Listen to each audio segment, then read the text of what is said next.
Also have the option to see the camera view. So if you really wanted to see what we're doing in here, that we're really here and not just pretending, you can actually look at the video and you should be able to see us as well.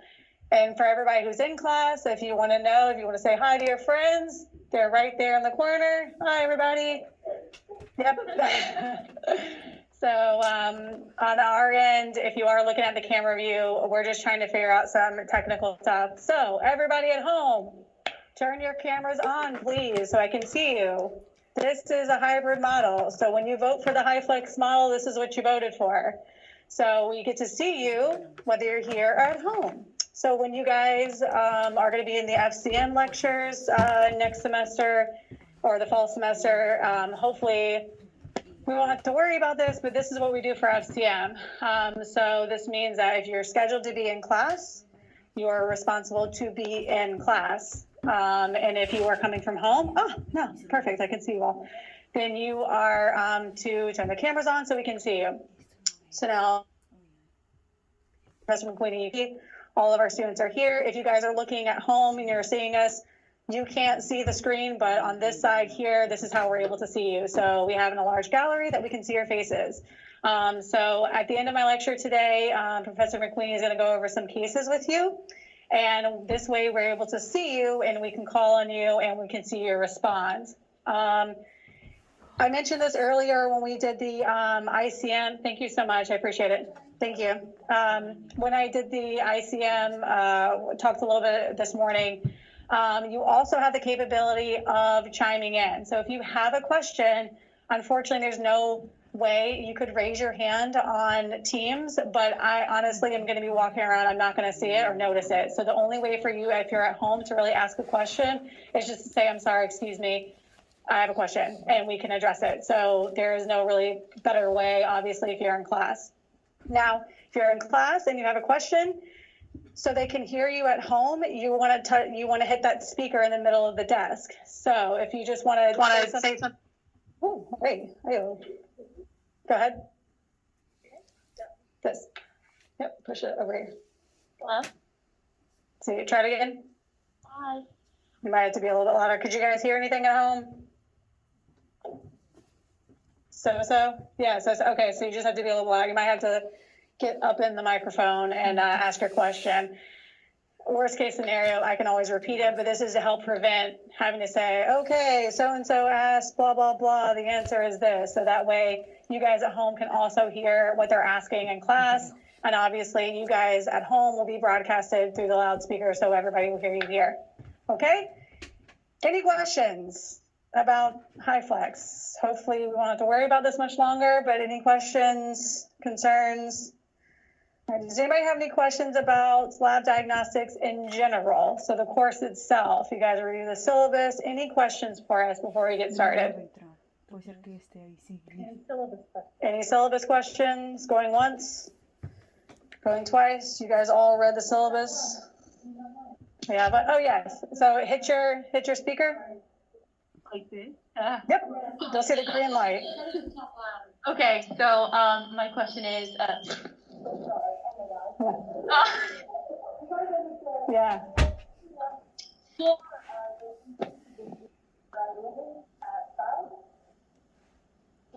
So did you guys hear that at home? They're asking when, did we hear it? No? No. Is it green when you push it? Okay, you might just have to really get in it. So when are the cases due was the question? 5 o'clock on Friday. Yep, 5 o'clock on Friday. All right. Any questions from home? We'll talk about them when we're done with the cases just to get you started. So we'll talk about it at the end of class. I don't think you can. No, we'll talk about it at the end of class as well. So if you guys come up, think of anything. All right, we're good? All right, here we go. First lecture, first semester, second semester, first year, second year. I don't know. I don't know where I am. I don't know who I am. All right, so I'm going to try to walk around as much as possible, but if I get hypoxic, I'm going to have to take my mask off and I'm going to stand behind the screen here. I'm Professor Fiore. I know some of you guys met me during ICM. I usually don't lecture until your FCM courses. I do orthopedics primarily. So I'm happy to talk about this topic as well. It's been pretty interesting because this is the kind of world that we're living in right now. What do we care about the most? COVID, right? And how do we figure out what it was? How did we test for it? How do we know if someone's positive? How are we going to treat it? How are we going to cure it? How do we create a vaccine? All of this has to do with immunology and infectious disease. So for the purpose of this class, this is lab diagnostics. So what I'm going to be reviewing with you is basically, we want you to know, what am I going to order and how am I going to interpret the results? So there's going to be a lot of information in this lecture, a lot of topics about different diseases. I'll talk about some of the symptoms, sometimes the treatment if it's necessary. But your big take-home purpose of this course is to really realize, okay, what do I think this is? What should I order? I have a couple of ideas. I'm going to order this, and that. And then they give me my results. Now, what am I going to do about it? So what am I going to do with those results? How do I interpret them? Okay, so that's the purpose. So don't get bogged down. There's a lot of information, but that's the take-home point for this class. These are your objectives that you'll see in your syllabus. You just ripped them right from there. So I'll touch base on each one of these topics. If you search for an infection, there's two different ways that we can do this. We can either do it by microbiology or immunology. So microbiology is we are looking for the actual bug, okay? So in my picture here, I'm looking for the animal. I see the animal, I got it. Immunology is looking for the trace of the bug. Can I find the antigen that was attached to it? Can I find the antibody that my body reacted to it? A protein that it gave off, an enzyme? Did it make something else go up? So immunology is really trying to find a trace of my disease or bug that I'm looking for. I'm going to talk a little bit about microbiology. Hopefully this is a painful reminder of your undergraduate studies. Everybody remembers microbiology. The lab had that funky smell. It just smelled like Petri dishes. Maybe it was NILAB. But this should be a painful reminder of your micro class. So microbiology, the mainstay that they talk about is staining techniques. We mostly know about gram staining, right? Gram staining, gram positive versus a negative. It depends on the type of bacteria. Each bacteria has a certain character. They'll either uptake a purple dye, which makes it gram positive, or they'll uptake a pink dye, which makes it gram negative. There are other types of bacteria that do not respond to that type of staining. So they require different types of staining, something like an acid-fast staining. Mycobacterium is one of the example of that. Essentially, it won't take the stain from the gram staining. It needs a different type of staining technique. Other bugs have like flagella, which are the little tail kind of looking things. That takes a different stain. If it creates a spore, that's a different stain. And then some bugs have gelatinous capsules. And what that does is it actually blocks all the stain uptake at all. And you have to do something called negative staining, meaning that you're staining the background and the actual bug stays clear. So I'll show an example of that as well. This is your basic gram stain. Gram positive is purple, gram negative is pink. And then they further characterize the bugs. So this bug is a gram positive because it's purple, and it's diplococci is what it's called. So this bug is most commonly what strep pneumo looks like. Strep pneumo is your typical pneumonia that you come across. So if I'm worried about a patient having pneumonia, I can order some type of gram stain, and that will easily tell me what that is. For me personally, I do a lot of infected joints, and they're almost always staph. So anytime that I order a culture, or a gram stain, a culture and sensitivity, I'll get the gram stain back relatively quickly. And then when I see gram positive cocci in clusters, I'm like, infected. Like I just kind of, it's staph, we go on. Like it's so specific to this bug that you really don't have to wait for the actual culture to confirm that it's staph. I already know it is just by the characteristics from gram staining. Gram-negative rods. So this is what Pseudomonas looks like. Pseudomonas is important because this is an opportunistic pathogen. So we worry about if we have like AIDS patients or cystic fibrosis patients. It's also drug resistant too. So this is a pretty important bug. Mycobacterium I talked about before. So this is an acid-fast type of bug. So what that means is that it takes a couple different dyes to actually make it obtain that pinkish color, and the bluish color is actually the other bacteria in the background. So the bug that we're looking at, the Mycobacterium, is actually the red. It's not important that you know as far as like, oh, they use this stain, that stain, and the steps of staining. I just want you guys to realize that depending on what specialty you go in, you're going to need to know the characteristics of the bug. So that way you need to know what you're going to order. Okay. So again, I work in orthopedics. It's almost always staph. I can order just a nice and easy gram stain. I don't have to get fancy. But if I work with cystic fibrosis patients or something else, or people who are immunocompromised, then I'm going to have to add different types of staining techniques. Salmonella, this is a different type of staining because I want to look at the flagella of salmonella. It's also a different stain. Some bacteria create spores. So I think this is a picture of anthrax. I have to look. Pretty sure that's what it is. Let me see. Yes, B. anthracis. So this is a picture of anthrax. So again, if I'm worried about anthrax, I've got to order a different type of staining because I want to see if it's spore creating. And this is an example of India ink, which I think is Cryptococcus in this example. So what that means is, see the little circles? Do I have my pointer? Yes, I do. The little circles around here, okay? I know you guys can't see me at home. That is one, by the way, if you're going to point to something, they can't see the pointer at home. So you kind of have to come over here.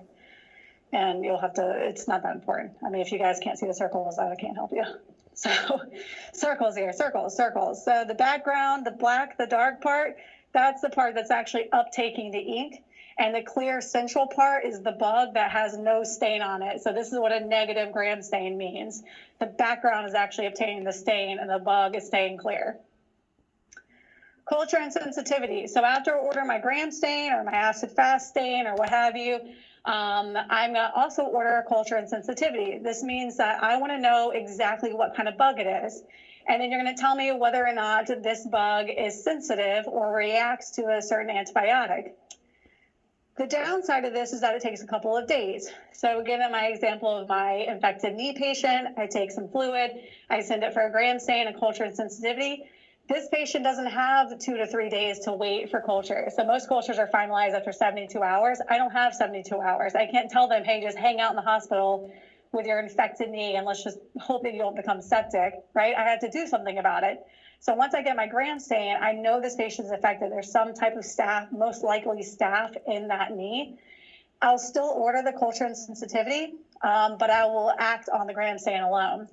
So the culture is going to take a couple of days for it to come back finalized. Mm-hmm. And again, we remember from our microbiology classes, everybody had to take the sample, you put it on a Petri dish, you wait a couple of days for it to grow. Mm-hmm. Different bacteria sometimes need different media, or that's like the goo that's on the Petri dish, right? So the one on the left is like a blood based bacteria. So this bacteria grows best in blood. So that's why the media or the Petri dish is coated in the blood. The other picture, I just wanted to make a point that different bugs grow differently, look different, different sizes. They're all characterized by what kind of bug you're looking for. And then this is a picture of sensitivity. So on the left-hand side, you have a bug that's pretty sensitive to a lot of different antibiotics. Those little discs are what the antibiotics are. So on the right side, you can kind of see that like yellow schmeary looking stuff. That's your sample, that's your bug. That's what you spread all over the Petri dish. And the little circles inside of it, those are our antibiotics. So the one on the right is really not reacting. That antibiotic is not killing that goo that we just spread all over it. It's staying on there. So on the left side, pretty sensitive to multiple antibiotics. On the right, very minimal sensitivity to the antibiotics. So this is something that they would say, multi-drug resistant. So because resistant to all of those little circles. All right, so microbiology, that should have been a lovely review of anything. You guys already know all that information. So immunology, a couple of you probably took maybe an undergrad class of immunology. You are going to get some of this in pathophys a little bit later in the semester. So I'm going to give you a very broad stroke of the topic, and I'll let Dr. Marshall torture you the rest of the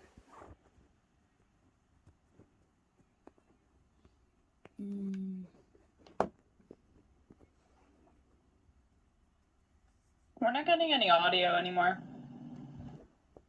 So creating antibodies. Antibodies are very specific to antigens.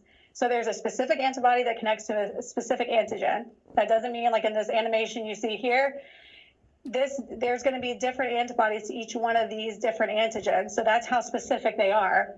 And although they're very specific, they are subject to false positives and false negatives. So they're not 100%, but they are very specific to each other. You can have antibodies for life.